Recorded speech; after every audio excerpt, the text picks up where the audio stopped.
musafir. Apa ayan jek ma'a yen to ngumpulake sapa musafir az-zuhra ing zuhur ma'al asri ing dalem sertane salat asar wala maghribi an ing dalem salat maghrib lan salat maghrib ma'al isya'i ing dalem sartane isya fi waktin ing dalem waktu wahidin kang siji takdiman kelawan jamak takdim au ta'khiran utawa jamak takhir. Apa yang ini membahas tentang sholatnya musafir, sholatnya orang yang bepergian.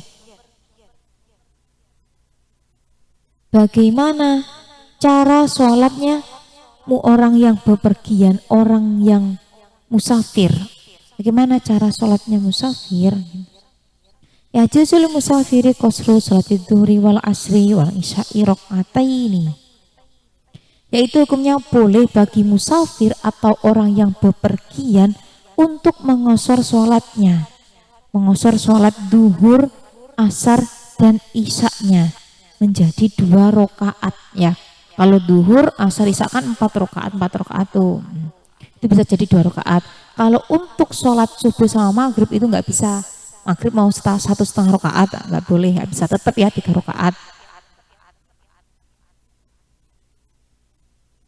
Kemudian kalau untuk sholat subuh yang nggak ada 1 rakaat itu tetap 2 rakaat yang bisa dikosor atau diringkas. Kosor itu artinya meringkas ya, dimana awalnya jumlah rakaatnya tuh 4 menjadi 2 tuh.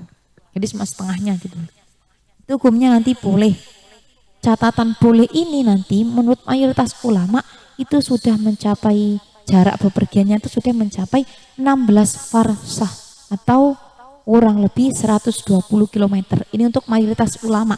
Tapi ada pendapat yang mengatakannya 16 farsah itu kurang lebih 3 marhalah ya. Kalau ada juga yang mengatakan pendapat itu yang lebih utama ya, lebih utama, dan menurut mayoritas itu berarti kebanyakan ulama berpendapat demikian gitu. Tapi nggak menutup kemungkinan ada pendapat lain. Misal tuh kayak gini. Ada tuh pendapat yang mengatakan bahwa nanti untuk mengkosor sholat ini sudah boleh ketika jarak bepergiannya itu sudah mencapai 2 marhalah atau kurang lebih 80 km. Ini hukumnya boleh. Tapi yang lebih utama untuk mengkosor sholat itu yang pakai pendapat itu mayoritas ulama 120 km sudah mencapai 3 marhalah. Dan kemudian untuk ini kosor ya, jamak juga gitu. Selanjutkan dulu wa yajuzulahu ayat jama'ah dhuhra ma'al asri wal maghribi ma'al isya'i fi waqtin wahidin takdiman au ta'khiran.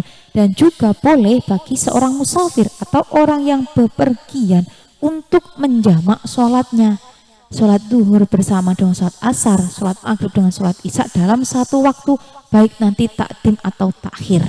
Nah, ini kan membahas tentang jamak qasar. Kalau qasar tadi seperti itu, ini jamak qasar tuh syaratnya samanya di sini. Dimana nanti bepergian dia itu tidak bertujuan untuk maksiat ya. Kalau tujuannya untuk maksiat itu nggak boleh.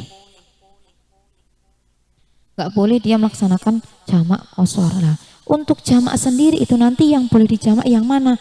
Duhur dengan asar, maghrib dengan isya gitu.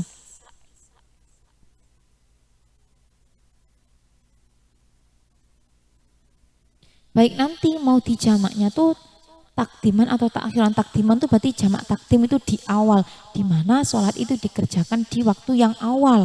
Jadi misal duhur sama asar ya, itu jamak takdim, berarti kalian sholatnya di waktu duhur, di mana setelah itu langsung bablas sholat asar, langsung lanjut ke sholat asar.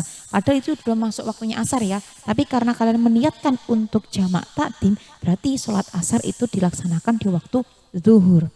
Kemudian kalau jamak takhir itu berarti sholatnya dilakukan, jamak itu artinya penggabungan waktu sholat, di mana sholat itu dilaksanakan di waktu yang akhir. Jadi kamu berniat jamak takhir, mengakhirkan sholatnya di waktu yang akhir. Misal duhur sama asar, berarti nanti kamu sholatnya di waktu asar gitu loh. Tuh di waktu yang kedua gitu. Sama maghrib sama isya juga seperti itu. Kalau jamak takdim berarti dilaksanakan di waktu maghrib. Tapi kalau jamak takhir itu nanti berarti dilaksanakannya di waktu isya gitu. Kemudian untuk nanti apa? Sholatnya itu apa namanya? Sholat jamak qasar itu nanti ada beberapa syarat ya.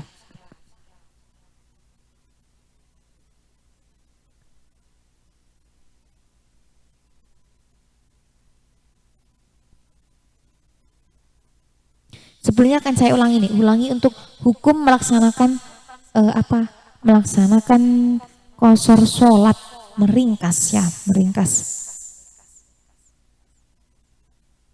Ada kalanya tuh syaratnya tuh sama jamak qashar tuh nggak boleh kalau kita tuh perjalanannya tuh perjalanan yang bertujuan untuk maksiat, itu nggak boleh kita jamak qashar. Dan juga disyaratkan nanti ada kalanya syarat itu boleh jamak saja dan boleh juga sudah mengqashar ya, beda itu syaratnya, nanti syaratnya tuh beda gitu. Ini yang saya bahas yang qashar. Kalau untuk mengqashar sholat, meringkas itu nanti hukumnya boleh, tadi yang saya katakan dia memiliki 3 hukum. Yang mana boleh ketika nanti sudah mencapai perjalanan jarak itu 2 marhalah atau kurang lebih 80 km. Kemudian itu afdol atau lebih utama kamu mengqashar sholat itu ketika perjalanan kamu sudah mencapai 120 km gitu loh bepergiannya.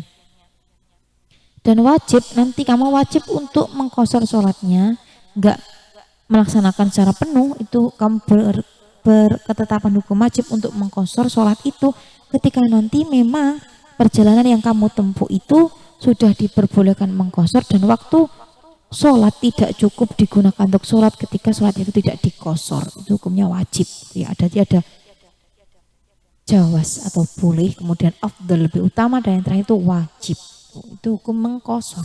Jadi kalau kan saya katakan bahwasanya mengqashar itu tidak boleh ketika kita tujuannya untuk bermaksiat. Jadi misal tujuan kamu tuh cuma healing gitu, itu tuh healingnya maksud saya tuh kayak apa namanya, nggak ada tujuan atau kewajiban gitu loh.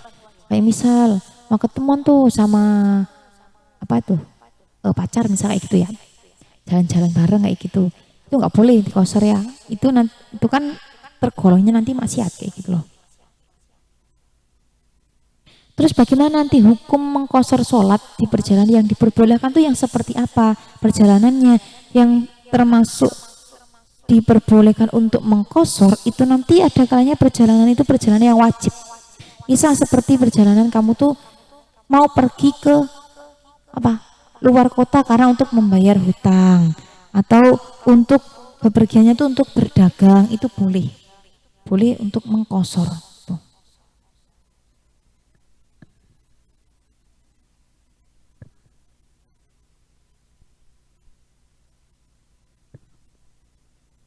Kemudian tadi kan syaratnya tidak boleh perjalanan yang dilakukan itu untuk maksiat gitu. Terus mengqashar itu kan udah dikatakan boleh ya, maksudnya hukumnya udah boleh ketika sudah mencapai kurang lebih 80 km. Itu boleh, tapi lebih utamanya 120 km.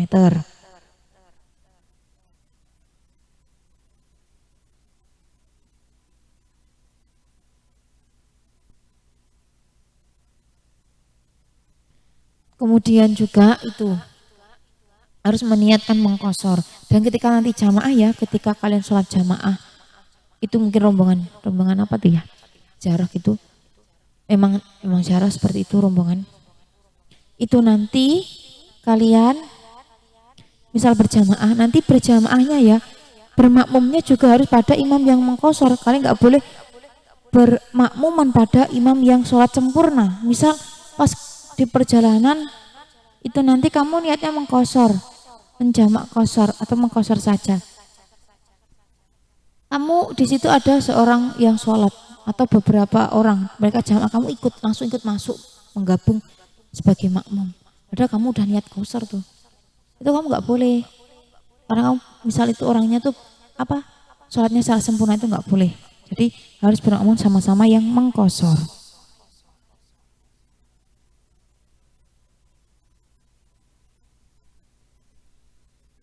Jadi syaratnya untuk mengqashar itu tadi ya, dimana bepergiannya itu untuk tujuan yang benar menurut syariat, tidak untuk maksiat kayak gitu loh. Jadi kalau tujuannya kamu pergian untuk membayar hutang atau untuk berdagang itu boleh gitu.